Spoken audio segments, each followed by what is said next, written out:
अस्सलाम वालेकुम साइटेरियंस, मैं हारिस अज़मी प्रोफेशनल एस्ट्रोलॉजर आपकी खिदमत में हाज़िर हूँ इस हफ्ते की एस्ट्रोलॉजिकल रिसर्चेस लेकर। बाय रूल्स ऑफ एस्ट्रोलॉजी नवंबर का पहला हफ्ता आपके लिए काफ़ी तरह के टाइम टेस्ट लेकर आएगा एंड ये इंसानी सेहत के लिए और इंसानी जहन के लिए अच्छे होते हैं। अगर रूटीन लाइफ गुजरती रहे और उसमें कोई कॉम्प्लिकेशन ना आए तो उससे भी इंसान जो है वो अ, उकता सा जाता है। सो ये जो 8-10 दिन हैं ये आपकी सलाहियतों को आजमाएंगे। मैं वन बाय वन सब तफसील बयान करता हूँ। एज़ यू नो 25 अक्टूबर को सूरज ग्रहण हुआ था एंड उस ग्रहण ने कुछ ऐसे इम्पैक्ट्स तो डाले जिनकी वजह से जो रूल्स ऑफ एस्ट्रोलॉजी के मुताबिक सूरज की जिम्मेदारियां हैं स्पिरिचुअल टाइप की, नॉन मटीरियल टाइप की, जो मटीरियल जिम्मेदारियां वो निभा रहा है। उसने लाइट देना बंद नहीं की, उसने हीट देना बंद नहीं की, वो सब आ रही हैं। बट उससे जो लीडरशिप क्वालिटी, ये this is non material advantage, उससे जो ब्रेवरी, उससे जो कंपटीशन एबिलिटीज़ किसी सैजिटेरियस में पैदा होती है, ये अब 8-10 दिन कमज़ोर रहेगी। और अनफॉर्चुनेटली जब ये रिपेयर होने के बिल्कुल एज पर होगी तो चांद ग्रहण हो जाएगा 8 नवंबर को एंड उससे फिर इमोशनल वाइब्रेशंस आएंगी, उससे फिर उदासी, फियरफुलनेस, अनडिसाइसिव बिहेवियर फिर आएंगे। तो ये कुछ दिन जो तकरीबन 25 अक्टूबर से शुरू हैं ये 16 नवंबर तक आपके लिए कुछ प्रॉब्लमेटिक होंगे। बट अभी जो हम बात कर रहे हैं वो 1 नवंबर से 7 नवंबर तक के दरमियान की कर रहे हैं। इसमें जो मेजर टास्क आपके लिए होगा वो मार्स की सूरत में है। मार्स इस वक्त आपके 7th एंगल पर है। मार्स 7th एंगल पर काफ़ी प्रोडक्टिव हुआ करता है, उसकी वजह से आप अपने एनिमीज़ को भी धकेल सकते थे, उसकी वजह से आप फैमिली वेलफेयर कर सकते थे, उससे आप अपने रिलेशनशिप डिसीजंस कर सकते थे, उससे आप किसी को प्रपोज कर सकते थे, उससे आप अपनी अपोजिशन को सक्सेसफुली डील कर सकते थे, उसकी वजह से आप समंदर पार बैन अवी तालीम की सरगर्मियाँ कर सकते थे, उससे आप अपने ग्राउंड बिजनेसेस को बैन अवी सतह पर ले जा सकते थे। बट अनफॉर्चुनेटली अब वो रेट्रोग्रेड हो जाएगा 30 अक्टूबर को और ये जितनी चीज़ें मैंने गिनवाई हैं इनको 2 महीने 10 दिन तक अब फ्यूल नहीं मिलेगा। मतलब दूसरे लफ्ज़ों में रेट्रोग्रेशन एक ऐसा कॉन्सेप्ट है जिसमें मार्स अपना फ्यूल अब प्रॉपरली परफेक्टली नहीं देगा 10 जनवरी 2023 तक। अब अगर तो आपके अपने अंदर ही as a Sagittarian very good management abilities हैं, आपके कॉन्फिडेंस लेवल्स हाई हैं, आपकी ब्रेवरी स्ट्रॉन्ग है, आपकी कंपटीशन एबिलिटीज़ हैं, आप रोमांटिक हैं, आप लविंग हैं, आप ह्यूमरस हैं, आपके अंदर जज्बात का एक ख़जाना मौजूद है, तो फिर ये प्रॉब्लम इतनी बड़ी नहीं होगी। बट अदरवाइज़ ये आपको ऐसी प्रॉब्लम्स देगा जिसकी वजह से टाइम बिहेवियर्स आपके कुछ सेक्टर्स ऑफ लाइफ के प्रॉफिट्स को डिक्रीज़ कर देगा। जैसे पार्टनरशिप बिजनेसेस प्रॉफिट डिक्रीज़ होगा, जैसे रियल एस्टेट बिजनेसेस सेजिटेरियस अगर कोई पर्सनालिटी उसमें इन्वॉल्व है या इन दिनों कोई सौदा कर रही है तो वो थोड़ा कमज़ोर पड़ेगा।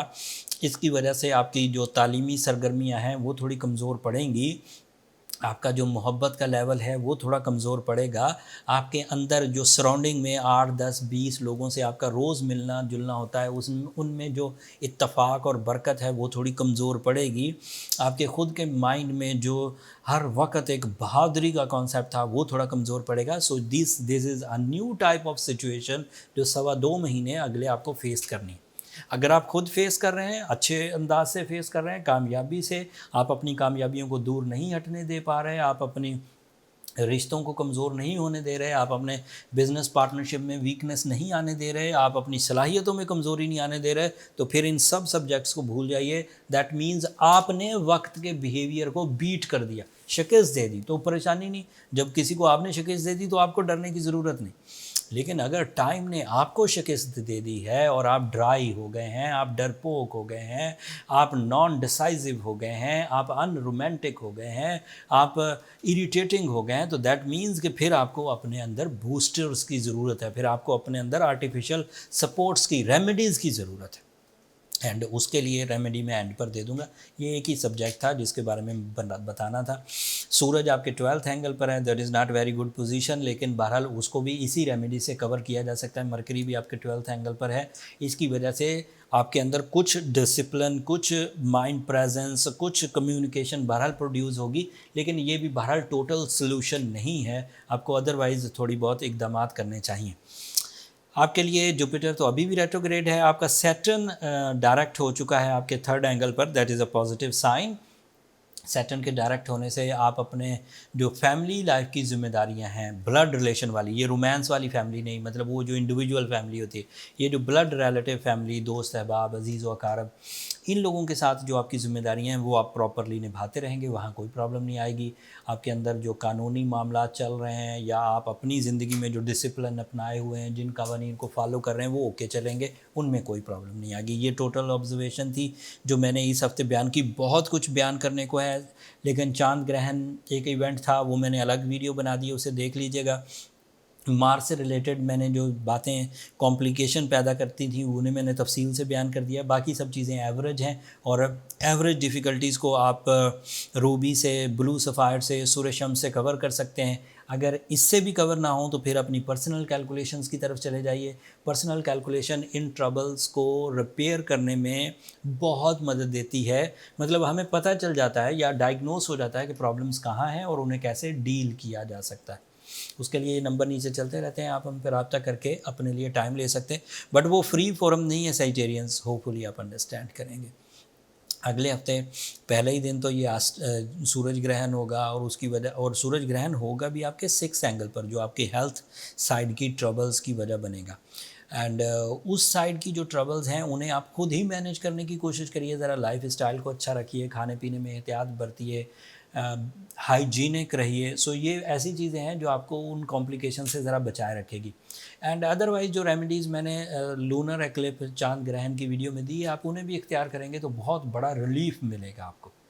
अगले हफ्ते मज़ीद एस्ट्रोलॉजिकल इवेंट्स आएंगे, उनकी तफसील मैं आपकी खिदमत में अगले हफ्ते डिटेल से बयान करूंगा। तब तक के लिए मुझे इजाज़त दीजिए। अपनी दुआओं में मुझे ज़रूर याद रखिएगा। चैनल को सब्सक्राइब करना मत भूलिएगा साइटेरियंस, आपकी सब्सक्रिप्शन हमारी हौसला अफजाई की वजह बनती है। अगले हफ्ते तक के लिए अल्लाह ने की बात।